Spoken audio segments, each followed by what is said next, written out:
When we go and look at a brand that we want to invest in, part one, we start with the quality of the product. And we look at everything. For me, that's the non-negotiable. Is this quality of the ingredients they're using, how they're manufacturing, where they're manufacturing, what is their perspective in what good looks like? And so we do that, and we work with, we have a medical advisor to make sure that whatever we invest in has the highest quality products. And then you have to also look at the consumer acceptance, or the dog or cat acceptance for those products. And do they love them? And is it something they want to use all the time? Because, there's combination. In order to be able to deliver the best results, you need high quality and you need compliance.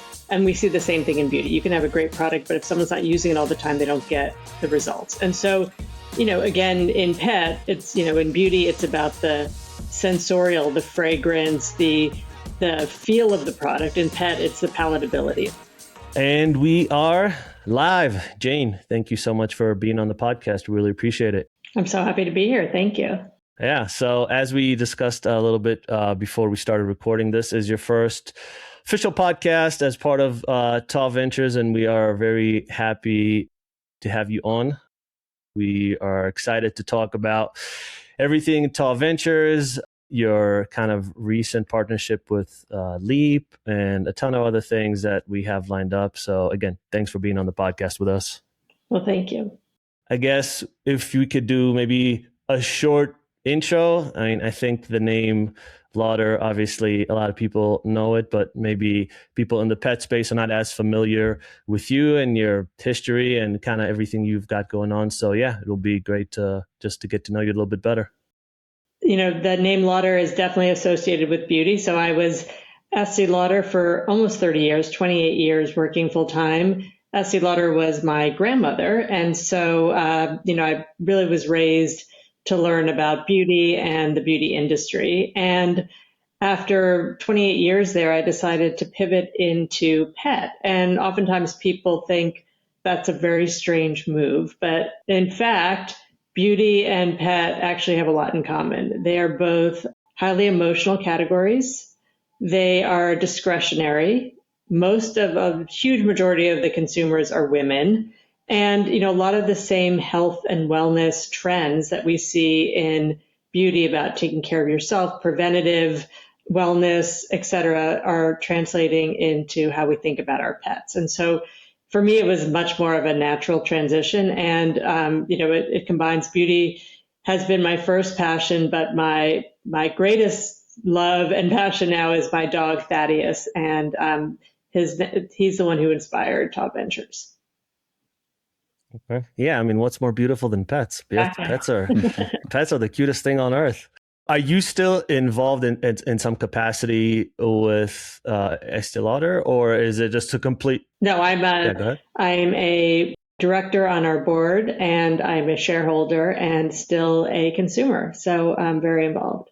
And then what led to the switch? Usually, there's a kind of an impetus moment where it's like, oh my God, this is something I have to pursue, whether it's a passion, a problem that, you encountered. What led to the switch? Yeah. So I think that happens with most founders. It's something that drives us to, enter into this space. And so Thaddeus, my dog, my 6.5-year-old golden doodle, about 2 years. Which, by the way, great name. Thank you. Yes, my husband can get the credit for that. It's his real name is his full name, I guess, is Thaddeus Alistair Warsh, and so that's what TAW stands for. He's the namesake. I was wondering where those other letters came in. That's why it was that. Yes, and about 2.5 years ago, Thaddeus had kind of this weird illness come on. He was falling over. He couldn't stand up, and I, of course, panicked and called vets and did, an MRI, and you did everything, blood tests, and we couldn't figure out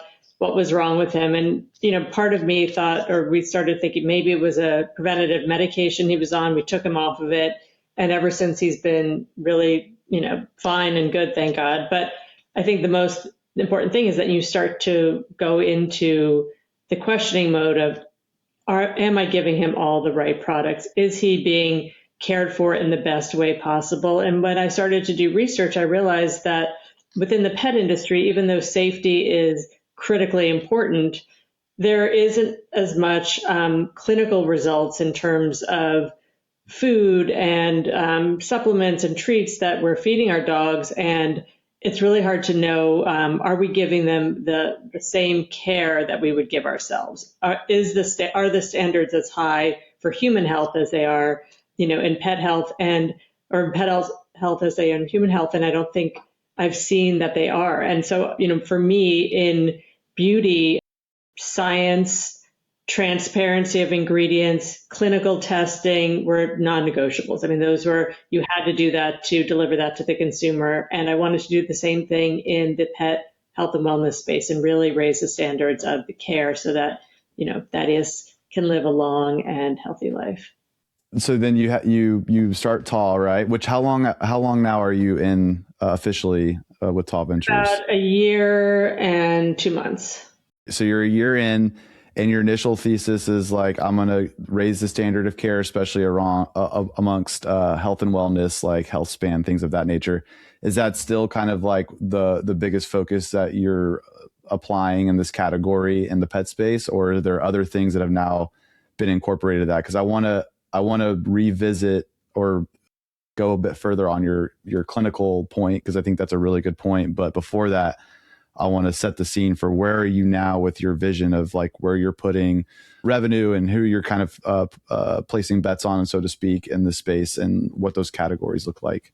So, I'm a big believer in being really focused as an investor. I think, there's so many amazing companies out there, and we see incredible founders coming up with brilliant ideas. But for me, I really wanted to focus on the consumer goods side, nutrition, health and wellness. So food, supplements, treats, dental, those areas that, I really think are the preventative care that we want to make sure that our animals have to live these, not just longer lives, but healthier lives, healthier lifespans. And so that's really been the focus. We've invested in a couple of companies and also, working with Mars as part of the Leap Venture Studio to really, advance that. We have a shared desire to continue to support, companion animals, especially now in longevity and access to care. And so really making sure that our animals get the best quality, best care, and best products for them. I want to definitely touch on the Mars thing, but before I do that, the clinical part, which I think is incredible. I love that that's what you called out, because I think Roy and I have discussed this quite a bit. We've even wrote about how we really feel like in the very near future, this is going to be a big moat for brands. And I think the catch-22 is like, it's not super difficult to start a pet food brand if you're talking about co-packer or like a supplement. Like there's ways to do it, and then it becomes a marketing angle. So I think the differentiator at that point becomes like, okay, well, who's got some of the hard back data, right, and science? However, that does not come cheap. So I'm curious what your take is on like feasibility versus like, okay, we're going to put some money into this company. We love the founder. We love what they're doing. They have this new kind of, maybe novel approach to whether it's an ingredient, whatever it might be. How do you think like you're going to have an edge in some of these cases being able to get people into clinical trials? Or just kind of walk us through like if that's something that you're going to be pushing yourself, or kind of how you see that fitting into like raising the standards in this category. One of the things that I learned early on when I was doing a lot of research into this space was around, the safety standards in pet. And I was kind of actually really, pleasantly surprised that the safety standards were so high in terms of, the safety of food or treats. But what was interesting was that I learned that it wasn't because we were trying to, protect our animals. It was because so many of the treats and foods sit on the floor where human babies can get them. So that's why the safety standards are so high within the industry. And I thought, okay, it's great, but I want to now make sure that our animals are getting the same care and thinking about that. And so that's where the clinical data comes in. Again, there are so many parallels in pet as in beauty. There are so many indie brands out there in beauty. Anyone can start a brand. They can go to a co-manufacturer, a third-party manufacturer, start anything, pick anything up, go and market it and do a great job. And so from my perspective, it's separating the great marketing from the great product. And so when we go and look at a brand that we want to invest in, part one, we start with the quality of the product. And we look at everything, for me, that's the non-negotiable. Is this quality of the ingredients they're using, how they're manufacturing, where they're manufacturing, what is their, perspective in what good looks like. And so we do that, and we work with, we have a medical advisor to make sure that whatever we invest in has the highest quality products. And then you have to also look at the consumer, acceptance, or the dog or cat acceptance for those products. And do they love them? And is it something they want to use all the time? Because, there's combination. In order to be able to deliver the best results, you need high quality and you need compliance. And we see the same thing in beauty. You can have a great product, but if someone's not using it all the time, they don't get the results. And so, again, in pet, it's, in beauty, it's about the sensorial, the fragrance, the feel of the product. In pet, it's the palatability. And so looking at those similar criteria as we look at the products that we're investing in. So, to your question, is it expensive?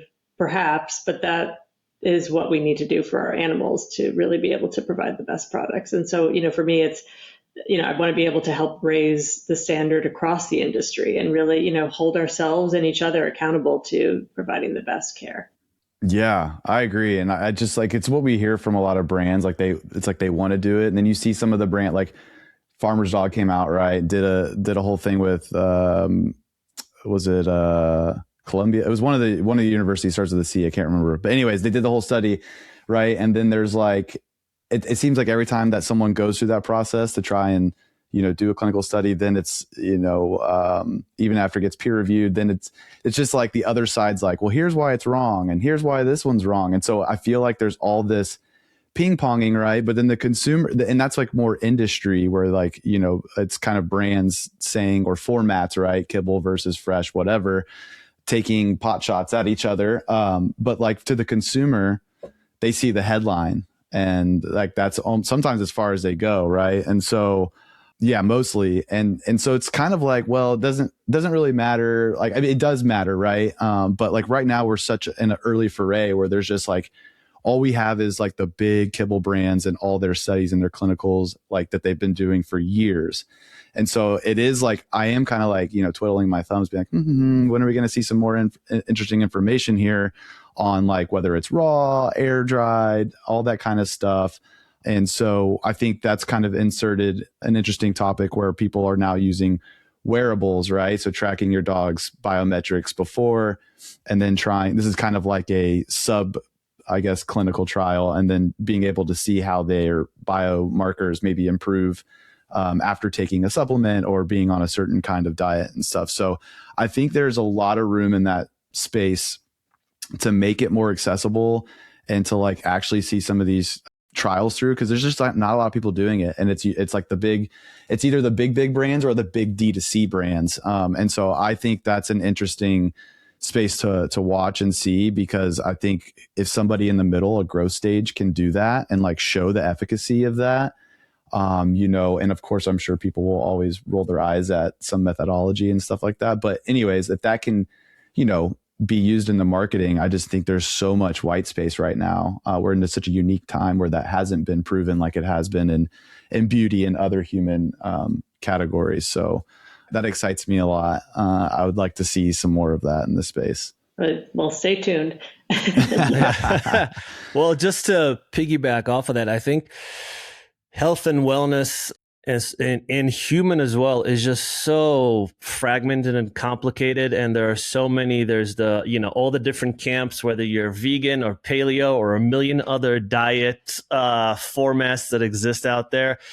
And then the seed oils. And it's just every time there's something, there's a counter to it. And I think the same holds true in pet, whether it's, if there's fresh food comes out, then the kibble companies come out with some sort of a counter argument as to actually why this is better. And if they can't beat it on the merits of the health aspect, then they'll go into, well, this is actually much cheaper. And if you look at the long run, you're like, oh, actually, that does make sense. So it's always this battle of trying to educate and then also trying to beat the current status quo, and then putting out a counter argument because you don't want your product to die and you don't want to change it up because it'll be so expensive. But I don't know, at the end of the day, for me, like, I'm not going to say any names, but I've been feeding my dog, and I didn't used to. When I had my first adult dog, 18, 19 years ago now, I just fed him whatever the kibble was that was relatively cheap at the time because I didn't really have too much money. And then after a time, I was like, oh, okay, let me upgrade to the salmon because apparently this is healthier and chicken's not good for like a pit mix breed. And then now it's like, well, I'm spending more on my dog's diet than on my diet because I want her to live the best life possible and extend it. So it's like, it's this trajectory of like just dog food to better dog food to now, like, this is gourmet stuff.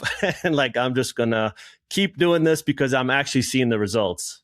What I would say about health and wellness, and again, I am not an expert. I am trying to educate myself. But, when I speak to experts and what I hear is that it's not just one thing. It's not just what you're feeding them. It's not just, any one thing, because, dogs need exercise. They need rest, they need stimulation. There's the mental stuff. There's so many layers of how you're creating a better health span for your dog. I mean, everything, I'm a big proponent of, I brush Thaddeus's teeth every night. I'm that person. You're in less than 1%. I know, but he's fine with. I mean, it's not like he's like begging me to do it, but we just do it. We do, less than a minute, 30 seconds, and we do it every night, and it's a routine.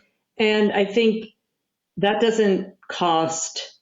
That's not expensive. And so there are things. I think when people think, oh, the only way I can help my dog is if I'm paying a lot of money. Well, that's not necessarily true. There's a lot of things that you can do for free. It's one component. Right. So you can walk your dog and get them outside and et cetera. You can brush their teeth. So all of those things are free. Then, obviously you have to make the choice of what you can afford in terms of the food and the treats and the whatever. But, thinking about that and looking at the options that are the healthiest options out there really make a difference.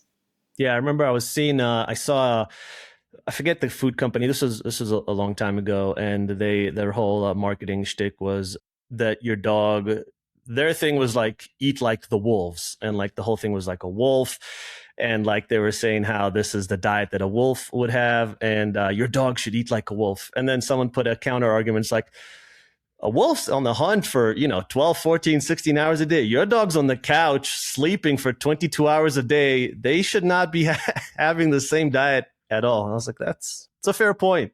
But I also think, one of the things that we had one of our medical advisors said to us, there's so many people who think, okay, this is how I eat, so this is how my animal should eat, meaning like I'm a vegan, only plant-based or whatever. And that's not what's good for dogs. And so I think, again, we tend to put it into ourselves versus saying what is really, the difference in terms of this species and what it needs to be, healthy and live a long life. So I think, there's a lot of education that we have to do for ourselves and for our animals. And, what my hope is and my role is to help make that easier for people.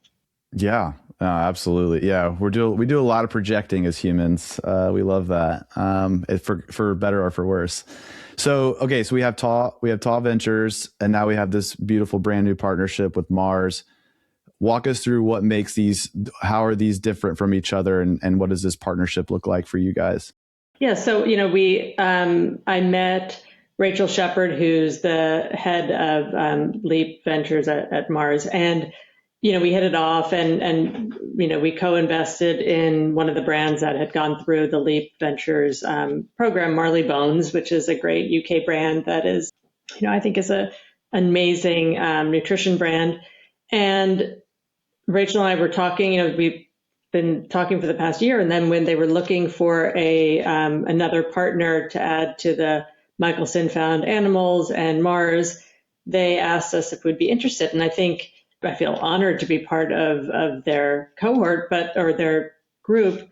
And I think because we just focus on pet health and wellness. Like that's what we do. We're not a VC fund that goes out and does all these other things. We're not consumer across the board. We're pet health and wellness. So we're very focused on that. And what we like to do that's different is we don't just give money, we give strategic partnership and expertise. And so we have a small team that goes in and helps you do everything to grow your business, from communications, marketing, digital, to really be able to drive the business. And it just seemed like a great fit that we work together. And, we have the same aspirations to help companion animals have longer, healthier lives. And so, we've agreed for this next cohort, it's their 10th cohort. So they've been doing this for now almost 10 years. And the focus for this go round is really on longevity and, preventative health. The focus is on access of care, because the care for our animals has gotten so expensive. How do we make sure that we can do things in terms of care for them, whether it's diagnostics or different versions that makes it more accessible for pet parents who are, under a lot of strain. And we're also looking, at the cat category. And what's interesting, Rachel said on a call we had earlier today, she said, just like women are not, small men in the healthcare world, cats are not small dogs. And so we need to think about them differently. And I thought that was a great analogy that she said. And so I think that, that's a really great That's our point. next headline.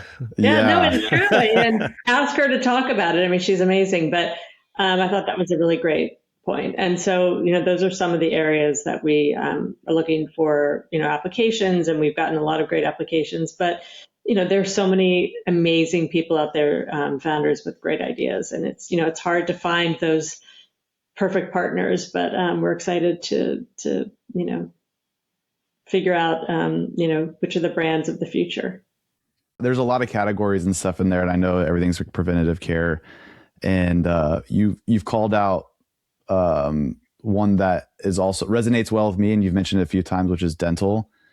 And here in Austin, I just got hit with an Instagram ad like a week ago. There's a new shop I think it's called Calm Bites coming up. And I had spoken to a UK company before that did this, where they're just an exclusive non-anesthesia teeth clean. It's like literally, we're not calling it a dentist for some reason, which I feel like would make a lot more sense for humans to wrap their head around. But it is like teeth cleaning, right? And there's like these standalone facilities that's all they're doing. And I think this is such a cool format, because me personally, I'm just like, I think there's a lot of amazing tools out there and some really innovative products like Pup Gum from Spot and Tango that are using some like new clinically proven ingredients. I think those are great. But for a lot of people, it's, we can't all be Jane, or like we struggle to be Jane, where we're brushing every single night. Like I'm like 3 times a week if I'm feeling good. And so I think a lot of these kind of standalone, services and stuff like that are definitely how we can rethink this and not try to find this like patented, amazing object that you just like press a button and it's like, poof, everything is clean. Cause I think a lot of people are trying to like go for that. And so all that to say is like, are there any categories or things like that, whether it's this cohort or whether it's like this next 12 months, or maybe some things you've seen that you're excited about, maybe not specific brands or products that you can mention, but. I think dental is huge. I think I, again, wanted to educate myself, because I'm like, why do we have to put, I'm not great at brushing his teeth, but he's okay. Like, why do I have to put Thaddeus under anesthesia when he goes for like, he still goes for like every several years of cleaning.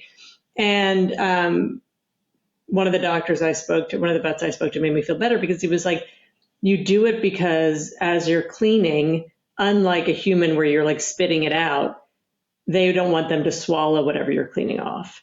And so that's why they put them under. I don't know if you knew this, but I thought that was a really interesting thing, that they make sure that they get it all out and they don't ingest it. And so there are reasons. Again, it's not like, again, dogs and cats are not humans. And so there are different ways of dealing with that. So I don't know. I'd be interested to see if those dentists, like what that means, because if they don't have to put them out, how are they figuring that out? So I think, again, they're great ideas, but I want to make sure as we go through this that they're alternatives to what we're doing today that still deliver the same level of care that you would get from doing it at a vet. So, dental for me is super interesting. I think, supplements are interesting. Again, it is a area where it's really hard to prove. And I think this is where you'd want more, clinical results, because it's hard to know if those are working.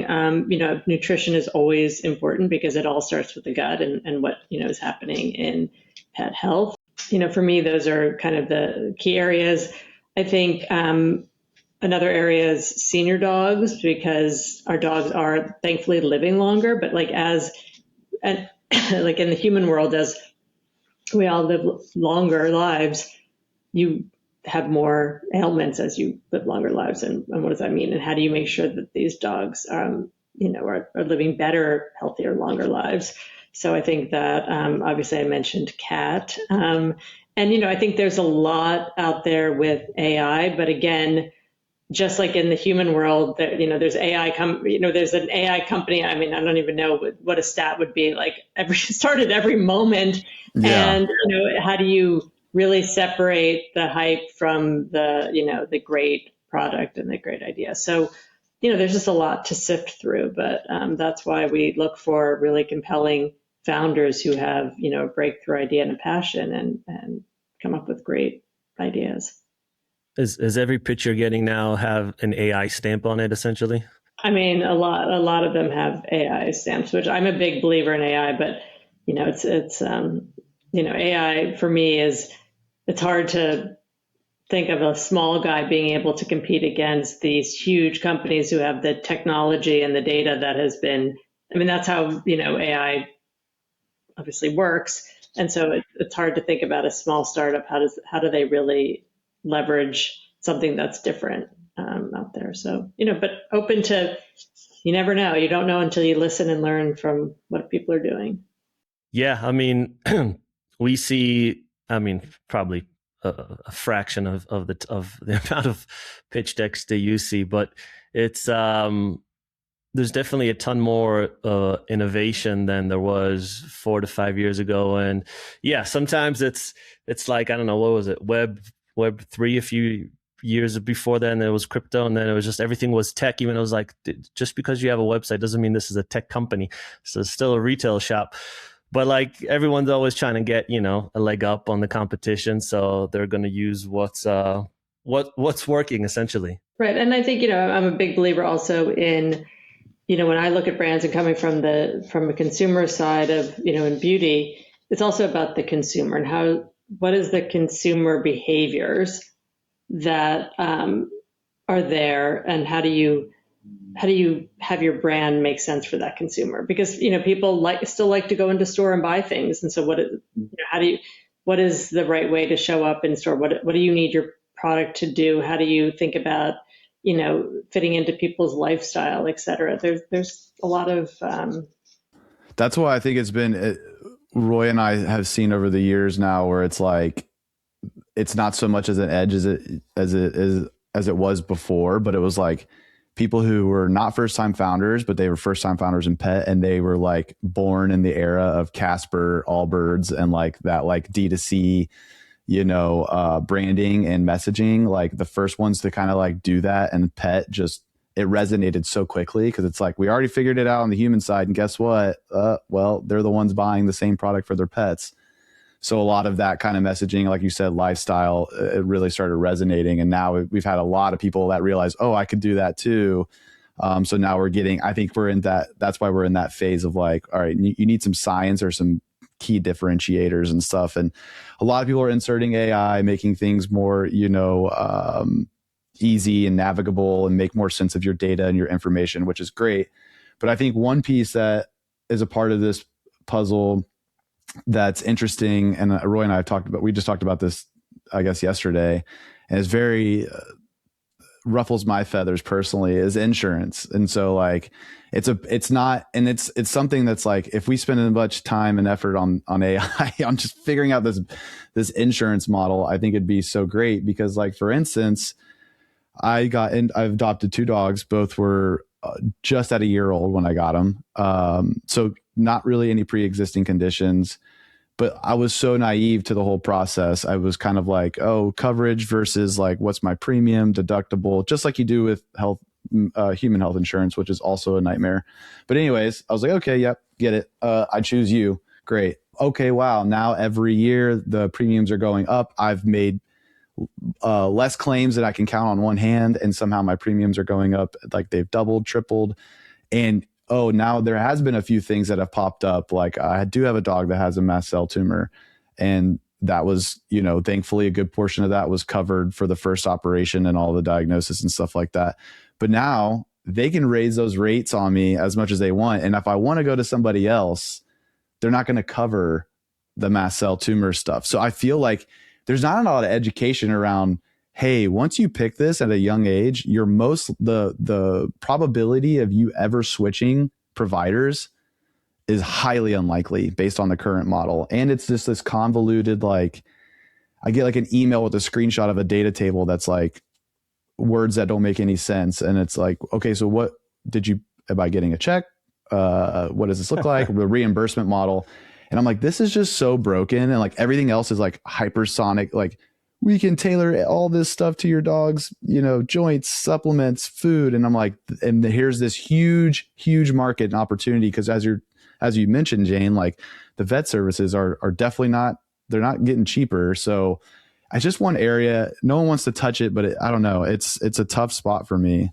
I think there is obviously opportunity there. I think whenever I think about some of these challenges, you kind of have to go back to like, what are the root causes of those challenges? Right. So part of it is, in terms of vets, there's a shortage of vets. That's just, we don't have many. And so the cost of veterinary care is going higher just because we don't have as many. So how do we, as an industry, help make, being a veterinarian, more accessible to students and people coming through college, et cetera. So maybe, that has to be a way of solving for that. So I think there's a lot of issues underneath it. I also think, I think there's going to be more and more companies, the same way that they offer benefits, and it doesn't help if you're self-employed, but if you're working for a big company, to have health insurance for the pet as well, because, it takes up people's time and energy, and, you can't work if you're taking your dog to, all these different things and figuring that out. And so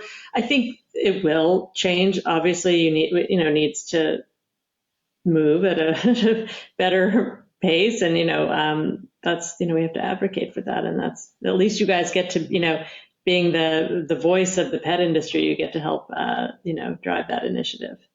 Yeah. Instead of Roy and I starting a bunch of pet companies based out of personal friction, we just yell at the internet about it and like hope some other brands come up and step up. But yeah, it's true. And I think you do a really good job of like understanding, like we talk a lot about the headlines and like what's on the label, what's on this, but you're very clearly going a few steps deep below that layer on everything and understanding the mechanism behind it, which is great. Because I think that's, if you can solve for that or start putting things in place for that, because that's a big problem. Like vet services are expensive. How do we just charge me less? And it's like, okay, well, let's unpack that. Right. But I think, a big part of that is, and I do think that there are companies that are connecting systems to make, just in the same way that we look at in any industry, how AI is going to reduce workload and make us more productive. I do believe that it's going to help the vets in terms of freeing up their free time, helping them diagnose things faster, better, easier. I do believe that there's going to be a lot of that. And so, when I was at the last, at the VMX, there was a lot of people in that space trying to figure out how to do that, whether it's through, visual photography, video, helping vets kind of make more sense of it. So I think there will be some breakthroughs there, which again will make accessibility of care easier, and because the vets will not have as much time spent on kind of paperwork or busy work, but more on seeing patients. And so I think there is going to be AI. Any technology helps you find that productivity, and I think that we will look for that. So as we're looking for that in that would be kind of the leap way that we would want to look for accessibility of care. How do we make vets be more, have more free time? Doing the stuff that you can't scale with AI and computer, which is like sitting with the pets in the room. And it is incredible. It's like this morning, I literally just hit a few prompts in the command, and it's like, 7 years of cumulatively terrible organization on my desktop was cleaned up in less than 5 minutes. It's like, that's insane. Yeah, but I think one of the things that companies have to keep in mind, and this might be a good segment for you guys to think about doing, is helping brands understand, back to this consumer behavior, like how people are going to change with AI. So for example, if I take us all the way back to 2011, I'll just talk about the beauty industry for a second, or 1995, the huge inflection points with technology were when, there was e-commerce. So people went from, only shopping in store to being able to shop online too. And that, accelerated over the years. Then you had the smartphone. So now all of a sudden you're watching videos. And so when there was a huge color cosmetics boom, it was when people could start to see all the tutorials on YouTube of how to do all these different makeup looks. And skincare hadn't figured out yet how to show up on a video. Then they figured out how to show up on a video, and that took off, and et cetera.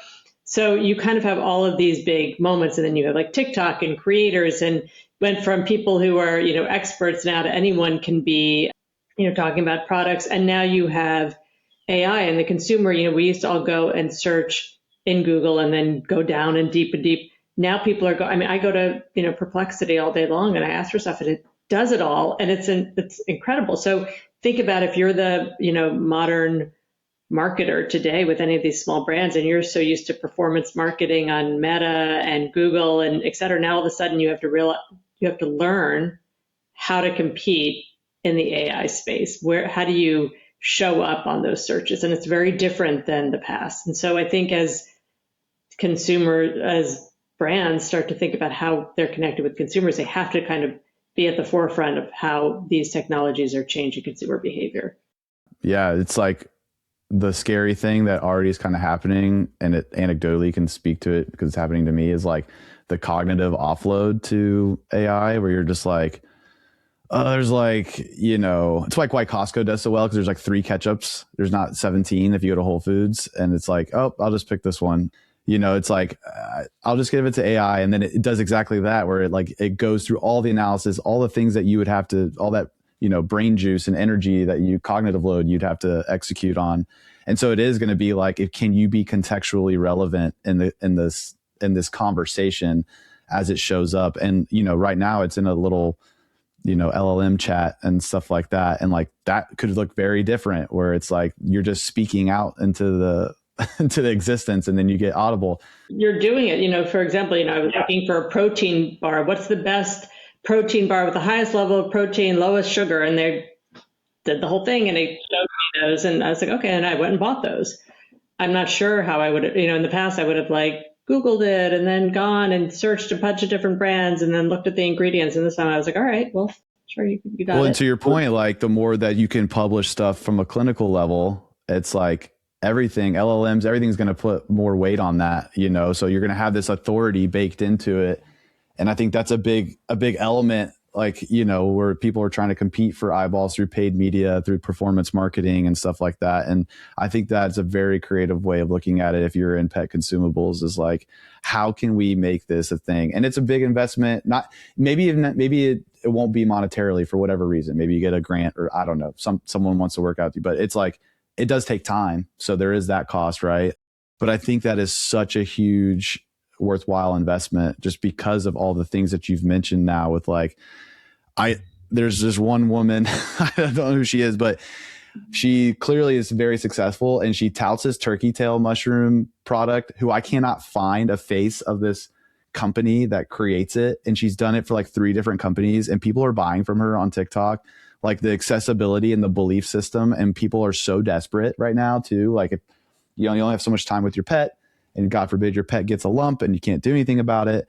And so we are in this like crazy information overload, like desperation. Marketing is winning over logic, because it's such an emotional purchase, because we love these animals as if they're our own children. And so I think your timing is impeccable with kind of like your thesis and your vision, because I just think that feels like the most, after Roy and I writing about all these different aspects in this consumables health span space, that feels like the biggest opportunity now, is just coming in with data, hard facts, science, and then that can always be packaged into, relatable messaging, marketing. How does that fit into a lifestyle? Someone once said to me when in the beauty space and whatever, is that, what is the one thing that you can't fake and you can't buy as a brand? And that's trust.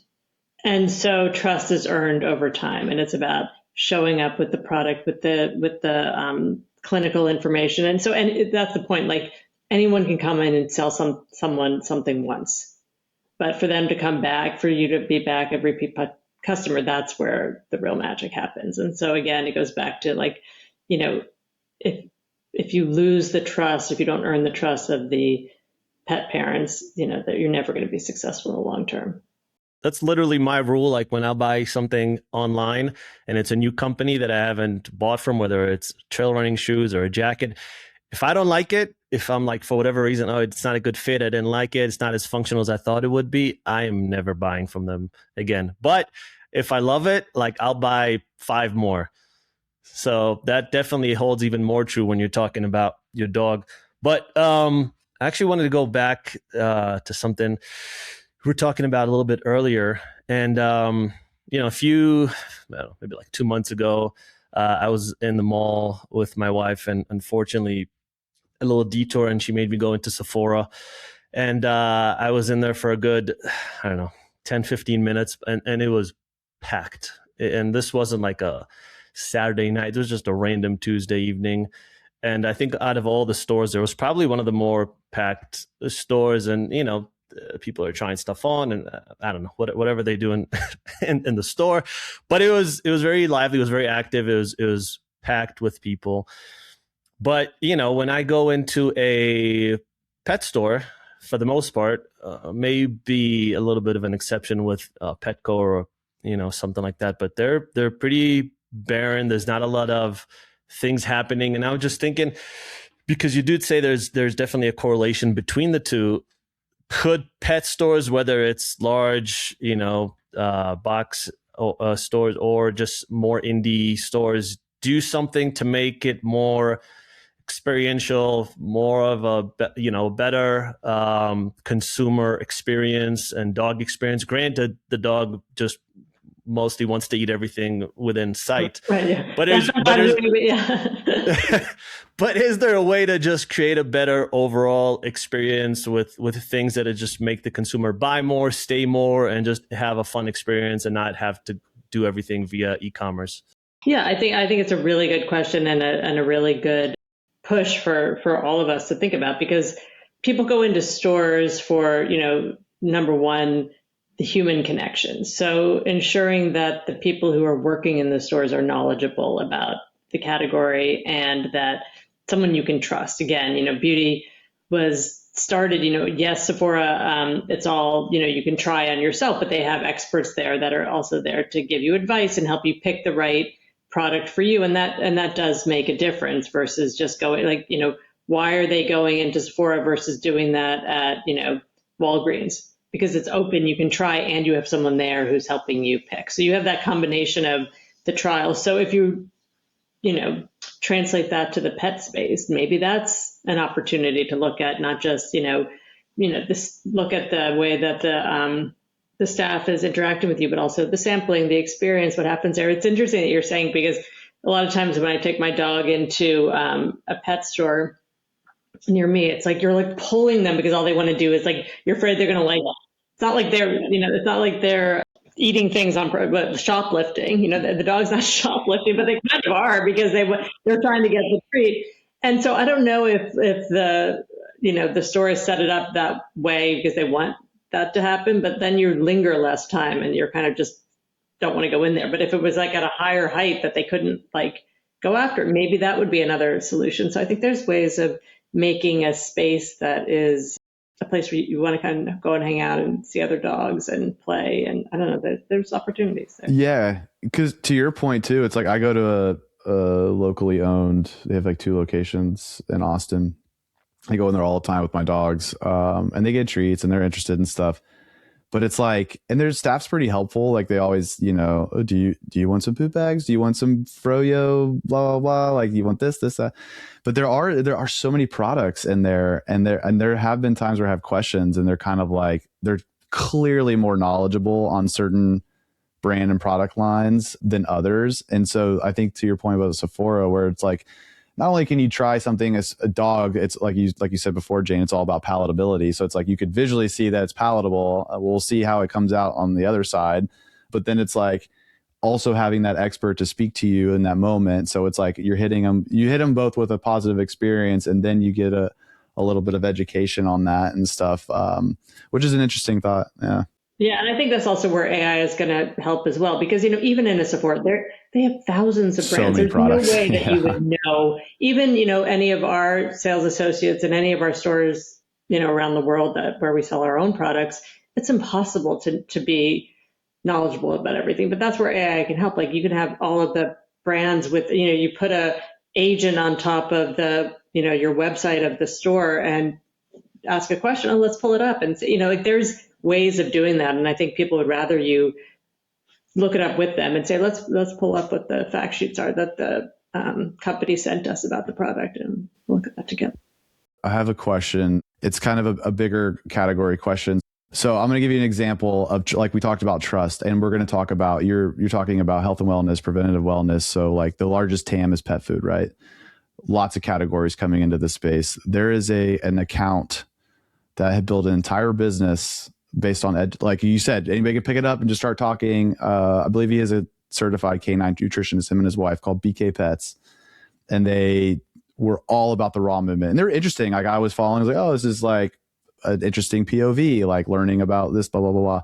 And then it was like, I don't know, however many months ago, just like cold turkey, I was wrong. And he had over, 500,000 followers, had cookbooks, all kinds of stuff like he was selling, partnered with a bunch of raw companies, and then basically pivoted to science. That was his big thing. And he's interviewing vets, and he's interviewing nutritionists and things like that. And now he's not necessarily saying kibble, but he's more or less being like, this is what's actually proven. So with that said, I know that raw and like people, a lot of times though, if you see it with your eyes and it works, like no science can probably sway you. So given that kind of like landscape and where there's a lot of, pushing, ebbing and flowing, do you have a strong stance on this? I know you have a medical director, and I know you are definitely pushing toward like you're science driven and stuff, but are you still willing and interested in like other formats that maybe are newer, like raw and stuff like that, because they're doing so well? Or how do you feel about that whole? Yeah, I mean, we're open to any format. I think what the advice I got from our medical advisor, and again, who knows? I don't know, maybe more research comes up, but, the challenge with raw sometimes can be where the raw ingredient comes from and how it's handled. Because it's not cooked, and, cooking helps, even if it's gently cooked or sous vide or whatever it is, it helps eliminate any of the bacteria or toxins that could be living on the raw meat. And so for me, I'd rather not do that, because again, unless you can guarantee the chain of custody, I don't know. I mean, that seems a little hard. And so, hard enough to keep Thaddeus healthy and feed him well, but now I got to go and figure out where the beef came from. And I mean, that seems a lot. And so I don't know, but again, I don't know. Is there a study out there that says raw is better? And how do I mean, again, we're all in this together trying to learn as we go. The problem is there are studies to either back or contradict anything you want. So whatever it is that you're trying to promote or discount, you will find a study that'll back your worldview on the matter. So I think that's also the big problem nowadays. Jane, this was amazing. We're just about at our kind of last few minutes, but before we let you go, like I said earlier, I know you guys probably get a ton of pitch decks. I know you're a little bit newer to the pet industry, but what's your kind of vision for 2026, 2027? Like what kind of companies should reach out at what stage? You said earlier, health and wellness, it's which is pretty broad, but like, are there specific companies and specific stages that should reach out? And well, we do have a website, so okay, TAWventures.com, so you can reach out there, and people reach out to us all the time, and we connect with them.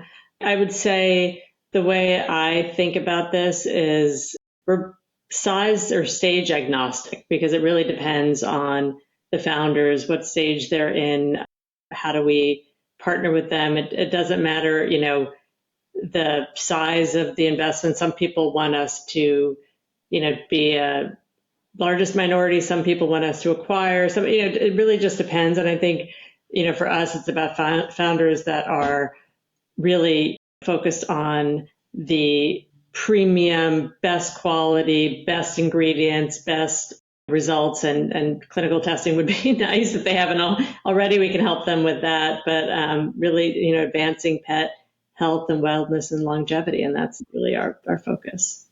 All right. Well, if you're a pet founder, we'll make sure to drop the link in the comments. And Jane, thank you so much for doing your first official podcast via TAW Ventures with the Underbite with us. We really appreciate it. This was a blast. And other than the website, is there any other place people should look you up, like LinkedIn? Or we have LinkedIn.